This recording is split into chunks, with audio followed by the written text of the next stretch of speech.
Ketua Umum Pimpinan Pusat Muhammadiyah bisa datang dari berbagai latar belakang. Ada yang berasal dari Jawa, Sunda, Sumbawa, Minangkabau, dan berbagai daerah lain. Bayangkan, Anda lahir dari keluarga tokoh besar Muhammadiyah. Kakek Anda pemimpin, ayah Anda pengurus. Nama keluarga Anda dikenal di mana-mana. Apakah itu berarti secara otomatis Anda menjadi pemimpin di Muhammadiyah? Jawabannya tidak. Di Muhammadiyah, darah biru tidak pernah menjadi tiket menuju kekuasaan. Yang dinilai bukan siapa orang tuamu, tetapi apa kontribusinya. Mengapa organisasi ini bisa bertahan lebih dari 1 abad tanpa dinasti kepemimpinan? Mengapa tidak ada gelar Gus dalam tradisi Muhammadiyah? Dan bagaimana Kiai Haji Ahmad Dahlan memberikan teladan tentang semua itu? Sebelum kita menyaksikan episode ini, jangan lupa like, tulis pendapat Anda di kolom komentar, dan subscribe TV Channel agar tidak ketinggalan konten-konten Islam berkemajuan yang mencerahkan dan menginspirasi.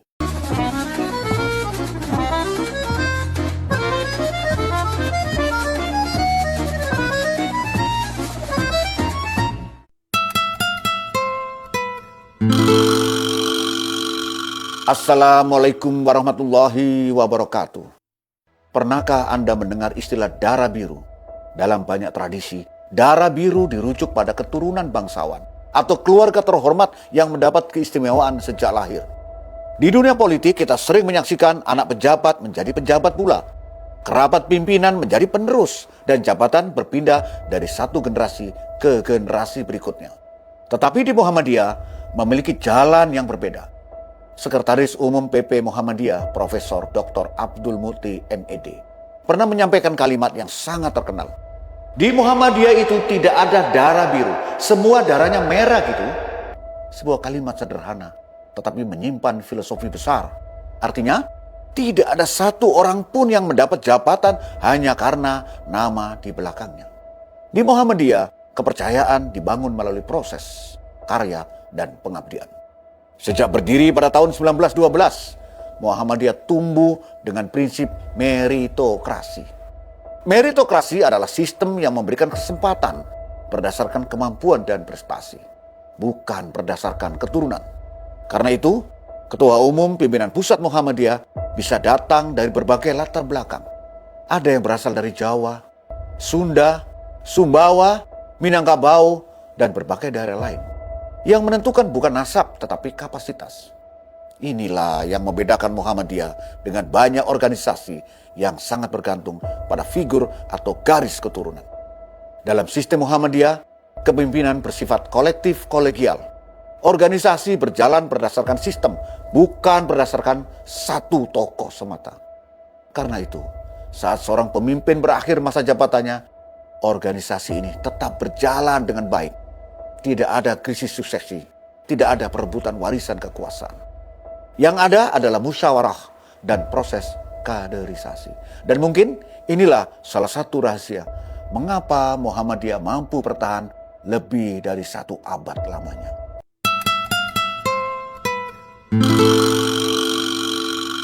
Smart people, jika tidak ada darah biru, lalu bagaimana Muhammadiyah mencetak pemimpin? Jawabannya adalah kaderisasi. Dalam Muhammadiyah, pemimpin tidak dilahirkan secara instan. Mereka dibentuk melalui proses panjang.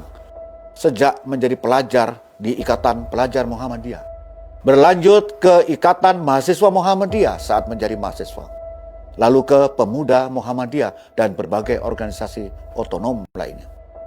Setiap tahap menjadi sekolah kepemimpinan. Seorang kader belajar memimpin rapat, mengelola konflik, menyusun program, dan yang paling penting, belajar melayani. Dalam sistem kaderisasi Muhammadiyah, terdapat 3 tahap besar, yaitu internalisasi, implementasi, dan aktualisasi. Mula-mula nilai Muhammadiyah ditanamkan, setelah itu dipraktekkan, dan pada akhirnya diaktualisasikan untuk kepentingan umat, bangsa, dan kemanusiaan. Yang menarik, di Muhammadiyah ada tradisi yang terbilang langka. Banyak kader tidak berlomba menjadi ketua, bahkan seringkali mendorong orang lain untuk memimpin. Dalam sejumlah permusyawaratan, tidak jarang pemilik suara terbanyak justru menolak menjadi ketua. Fenomena yang sulit ditemukan di banyak organisasi modern lainnya. Mengapa demikian? Karena kepemimpinan dipahami sebagai sebuah amanah, bukan kehormatan, bukan pula alat kekuasaan. Lebih dari itu, jabatan memiliki masa bakti yang jelas. Sehingga rotasi kepemimpinan berjalan alami. Generasi muda mendapat ruang. Generasi senior menjadi pembimbing dan tidak ada keluarga tertentu yang dapat memonopoli kepemimpinan. Amal usaha Muhammadiyah pun dipandang sebagai amanah kolektif. Bukan properti keluarga, bukan pula milik pribadi. Inilah tembok besar yang menjaga Muhammadiyah dari praktek dinasti.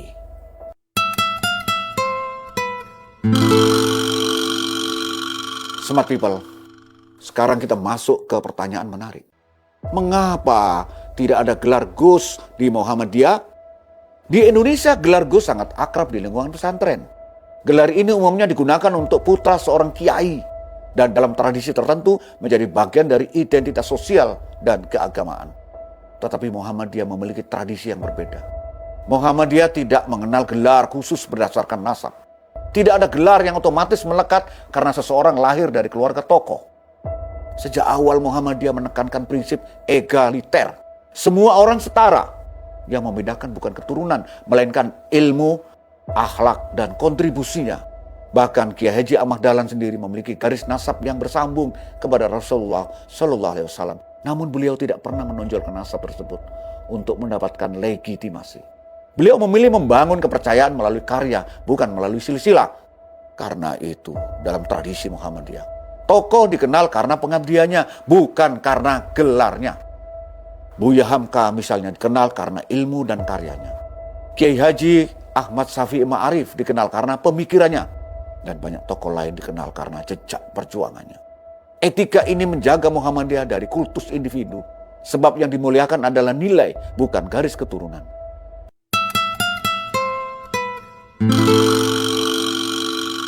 Smart people, untuk memahami semua ini, kita harus kembali kepada sosok pendiri Muhammadiyah, Kiai Haji Ahmad Dahlan. Beliau lahir di Kauman, Yogyakarta dari keluarga ulama terpandang. Beliau memiliki latar belakang yang memungkinkan untuk membangun dinasti. Tetapi Kiai Haji Ahmad Dahlan tidak melakukannya. Saat Muhammadiyah berdiri dan berkembang, beliau tidak pernah menyiapkan anaknya sebagai penerus otomatis. Ketika beliau wafat pada tahun 1923, kepemimpinan tidak berpindah kepada keluarganya, melainkan kepada Kiai Haji Ibrahim, seorang tokoh yang dipercaya karena kapasitas dan integritasnya. Dan setelah Kiai Haji Ibrahim, kepemimpinan berpindah kepada Kiai Haji Hisham, bukan kepada anak Kiai Haji Ibrahim. Sejarah ini menunjukkan sesuatu yang sangat penting. Sejak hari pertama Muhammadiyah tidak didirikan sebagai kerajaan keluarga, melainkan sebagai gerakan umat. Kisah lain yang mengharukan adalah saat Kiai Haji Ahmad Dahlan menjual barang-barang pribadinya, meja, kursi, dan berbagai harta yang dimilikinya untuk membantu membayar kebutuhan sekolah Muhammadiyah dan para guru. Bagi Kiai Haji Ahmad Dahlan, organisasi bukan alat untuk memperkaya keluarga, melainkan sarana melayani umat. Dari tangannya lahir penolong kesengsaraan umum atau PKU, cikal bakal pelayanan kesehatan Muhammadiyah. Beliau mengajarkan bahwa kemuliaan tidak datang dari siapa ayah kita, tetapi dari apa yang kita lakukan untuk orang lain. Dan barangkali inilah warisan terbesar Kiai Haji Ahmad Dahlan, bukan keturunan, tetapi nilai. Smart people, setelah menyimak kisah ini, kita belajar satu hal penting. Muhammadiyah tidak dibangun di atas darah biru. Muhammadiyah dibangun di atas darah juang. Bukan nasab yang menentukan posisi, tetapi pengabdian. Bukan siapa orang tua kita, tetapi apa manfaat kita yang kita berikan untuk umat. Sebab dalam Muhammadiyah, semua darah memang merah. Dan setiap orang memiliki kesempatan yang sama untuk berkhidmat. Nasrun minallah wa fatun qarib. Wassalamualaikum warahmatullahi wabarakatuh.